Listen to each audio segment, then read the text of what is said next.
Let's talk about human nature. What makes us tick. Today, we're going to unpack this really provocative argument I found that starts with something as big as heaven and hell and somehow ends up right on your dinner plate. Yeah, it's a wild ride, so let's just dive in. So the whole thing kicks off with this really profound thought. The person who made this argument has been chewing on this single question for 40 years. Think about that. This isn't just a random thought. It's a lifelong quest to figure us out. Okay, so how do you even begin to answer a question that big? Well, this argument takes us to a pretty familiar place, the concept of the afterlife. But it's framed as this kind of logical puzzle, something he calls the paradise paradox.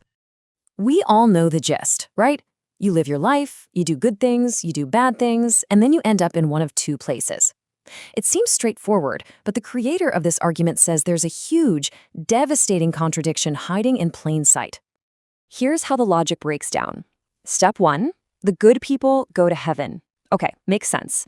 Step 2, the evil people are punished in hell. Again, a very common belief. But here comes step 3, and this is the absolute kicker. From your perfect spot in heaven, you are fully aware that others are suffering for eternity. And that is the heart of the paradox. For the narrator, there's just no way to experience joy, to be in paradise, if you know that others are in agony.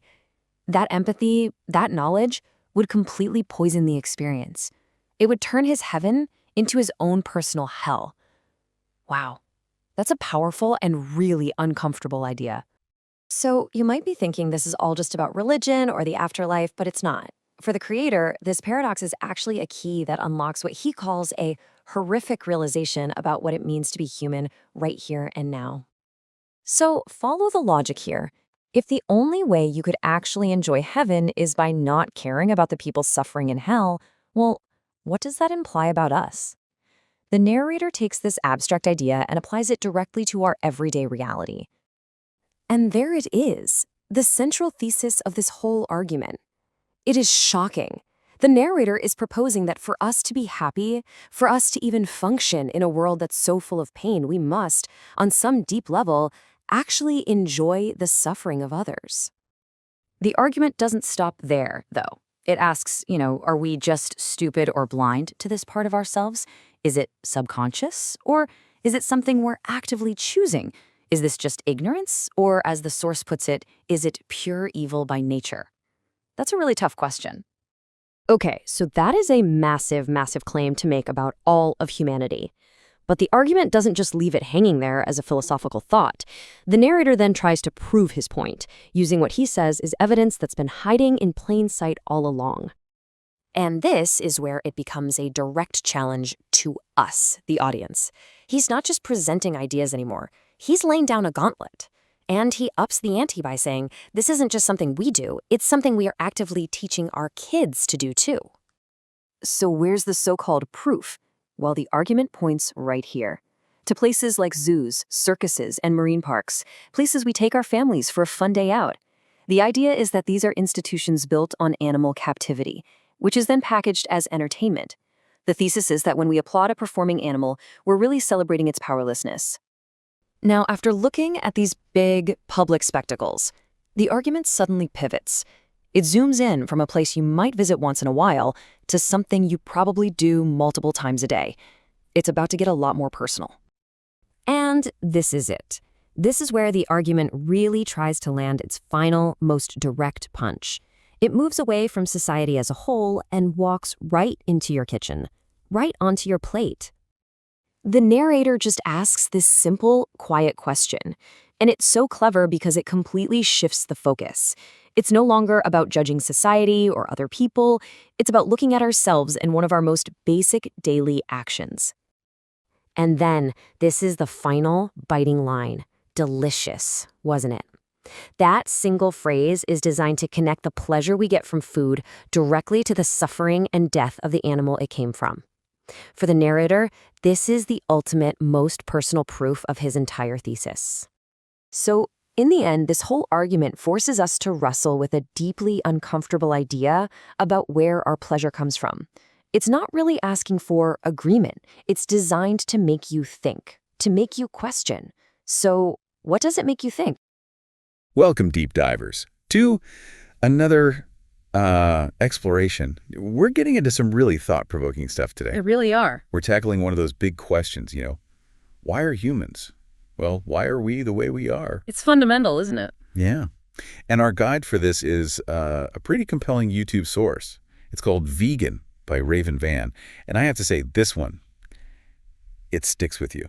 It's not just like random observations. This source really challenges how we think about basic concepts.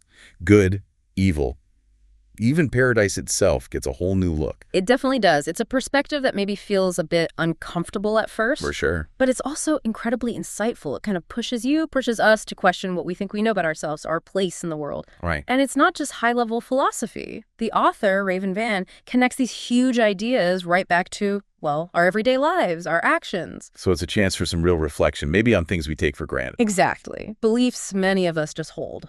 Okay, so let's unpack this then. The author starts by mentioning this personal quest. Something like 40 years. 40 years, yeah. Just wrestling with that question, why humans are the way they are. Wow. And this long search led to some kind of realization, especially about something universal. Yeah. This idea of paradise.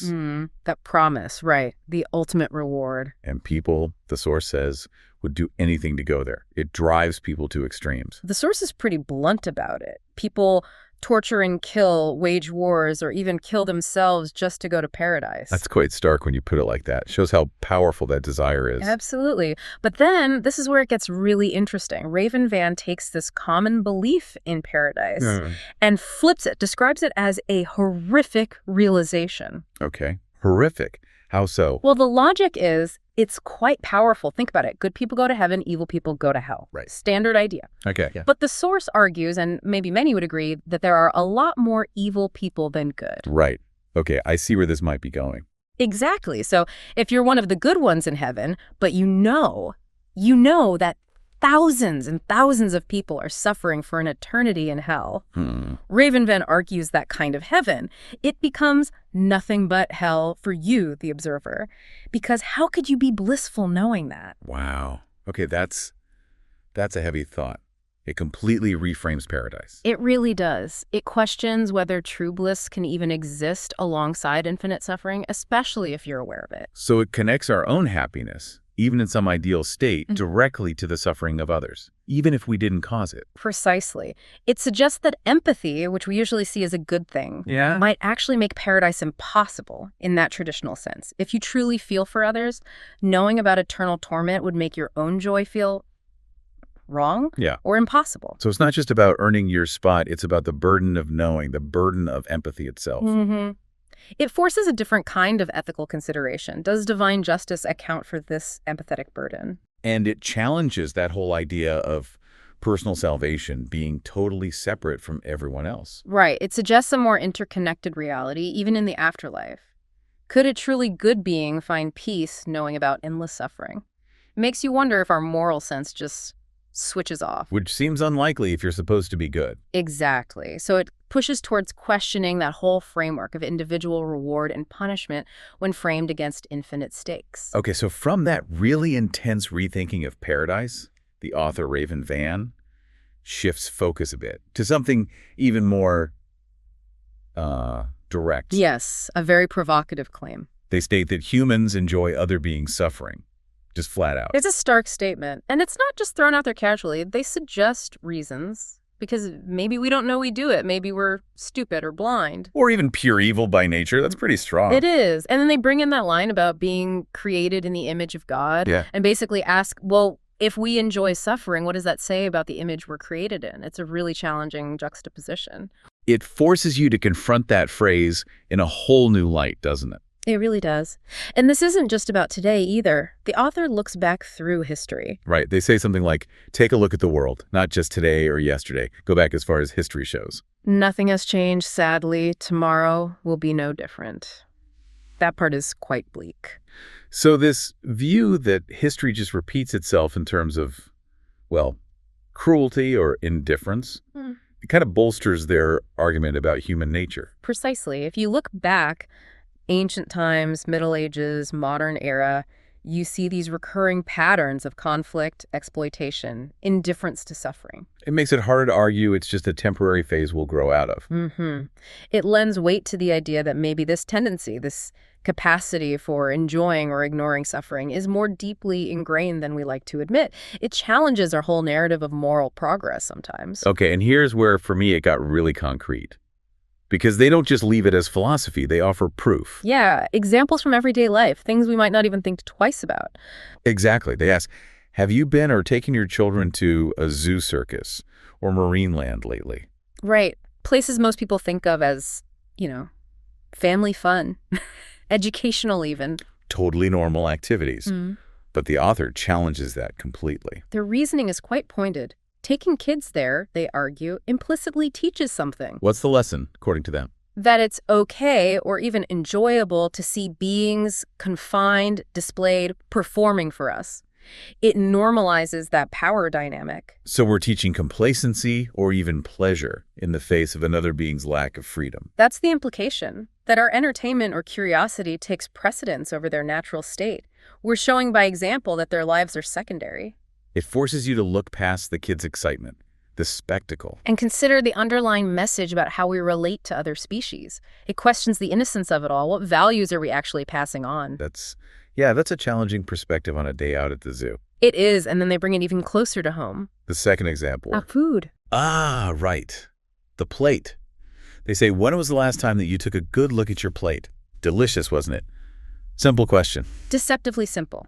Because it's not just about flavor. It's about connecting the delicious part to everything that came before it. Exactly. The suffering, the system, the lives involved that made that meal possible. Things often hidden from view. So is our pleasure separate from that suffering, or are we just choosing not to look?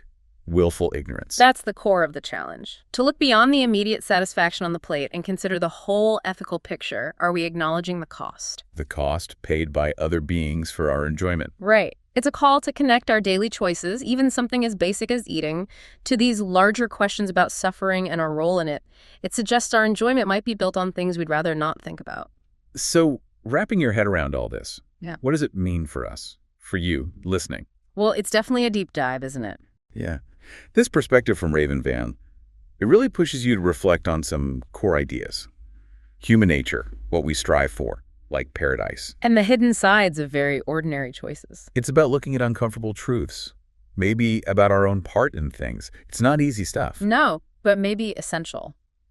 So, just to sort of recap our journey here, we went from questioning the very nature of humanity and paradise. That whole horrific realization about heaven and hell. Right. All the way down to these really concrete everyday examples, zoos, circuses. And the food on our plates, showing how we might, maybe unknowingly, take part in or even enjoy the suffering of others. It's a perspective, as presented by Raven Van, that really asks us to re-examine our morality, our sense of justice, even what happiness means. And it does linger, doesn't it? It's hard to just hear it and move on. Definitely. And maybe that's the point. The value isn't in finding easy answers because the source doesn't really offer them. No, it's more about asking the hard questions. Right. It compels you to look beneath the surface, beyond just what feels good or looks nice, to think about the ethics behind our actions, our beliefs. It's like an invitation to be more aware, more critical, maybe more compassionate. I think so. Developing a lens to see our own lives and the lives of others with a bit more depth. Okay, so here's a final thought to leave you with, building on that historical point the author made. If Raven Van is onto something, if nothing has changed regarding how humans deal with suffering throughout history, If that pattern is really as persistent as they suggest. then what small daily choice could you reevaluate, starting now, today, something in your own life that might shift that pattern, even just a tiny bit? And maybe more profoundly, Yeah. how might really thinking about those connections between your pleasure, your convenience, and the potential suffering of others, how might that change what paradise even means to you personally? Maybe it's less a destination and more a way of living, a state of being we cultivate. Perhaps through conscious choices, maybe more compassionate ones. Definitely something to chew on. Until next time, keep diving deep.